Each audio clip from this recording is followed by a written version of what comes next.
Hey everyone, and welcome back to Supercar. If you're new here, do yourself a favor and hit that subscribe button because we dive deep into the world of cars to give you the real story. Now, when I first heard I was getting a Dacia Duster 2025 to drive for a month, I'll be honest, I had some preconceptions. I thought I knew exactly what I was getting into. A budget SUV with a no-frills attitude. But after 30 days of commuting, road trips, and even some off-road fun, this car surprised me in ways I never saw coming. Some of them were great, and some, well, let's just say they were less than great. What if I told you the single best feature on the new Duster is a cheap piece of plastic you've probably never heard of? Let's start with the things that blew me away. The exterior design, for one, is a massive step up. The new Duster looks genuinely rugged and modern, thanks to that angular grille and Y-shaped lighting signature. It's built on a new platform, which gives it a better stance and improved safety. But the real game changer for me was an ingenious little system called YouClip. It's a series of mounting points dotted around the cabin, on the center console, in the trunk, and even on the passenger side. And what do? You can clip on a phone holder, a cup holder, a small trash bin, even a flashlight. It's such a simple, low-cost solution, but it solves so many of the little frustrations you have with a budget car. It's pure, clever practicality. And it's a design element I genuinely wish every other car manufacturer would steal.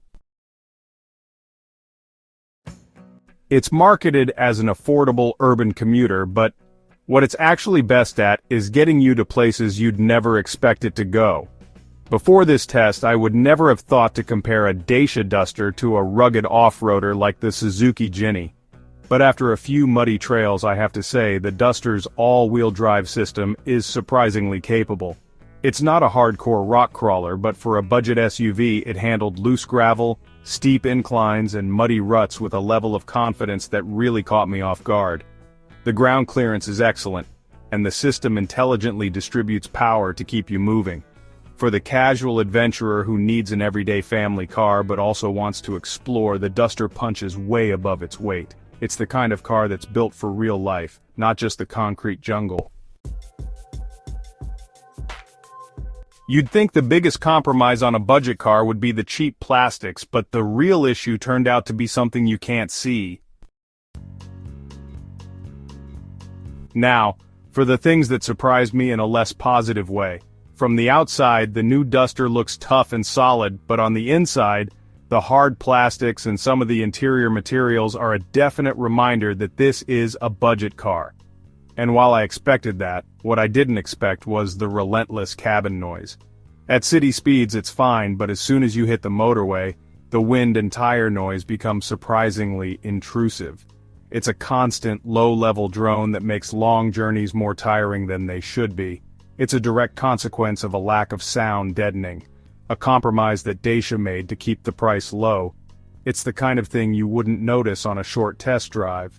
But after a month, it was one of the first things I started to notice every single time I got on the highway. So, the Duster's engine lineup is all about efficiency, but, my month-long test revealed a surprising trade-off that will hit you right in the wallet. My test car was the full hybrid model, and honestly I was expecting some pretty stellar fuel economy. Around town it was excellent. Silent, smooth, and genuinely efficient. But, out on the open road, the engine had a very loud, persistent, and frankly intrusive drone under acceleration. It sounds like the car is constantly straining and the power delivery is unpredictable. What surprised me even more, however, were some of the unexpected hidden costs that owners have reported. While the initial purchase price is low, I found online forums with owners complaining about things like unexpected maintenance, tech glitches that required dealer visits, and even some concerning reports of engine issues. These are costs that a savvy buyer needs to be aware of and factor in, because they can quickly eat into your initial savings. Ultimately, after living with the Duster for a month, My conclusion is that it's still an incredible value proposition, but it's not without its compromises. It's a vehicle that feels a lot more expensive than it is, especially from the outside, and in terms of its clever practicality, it's genuinely capable off-road, and the YouClip system is a stroke of genius. But you have to be willing to live with the intrusive cabin noise on the highway, and the knowledge that some of the car's budget-conscious components might present some headaches down the line. It's not a perfect car, but it doesn't need to be. It's honest, practical, and it delivers exactly what it promises, with a few unexpected surprises along the way. So after 30 days and countless surprises, would I sign on the dotted line for the Duster? After a year behind the wheel of the Dacia Duster, it is clear that its flaws are easily forgiven when you consider its incredible value for money. It is a car that truly punches well above its weight class. This vehicle is the right choice for someone who prioritizes sheer value, rugged practicality, and genuinely low running costs.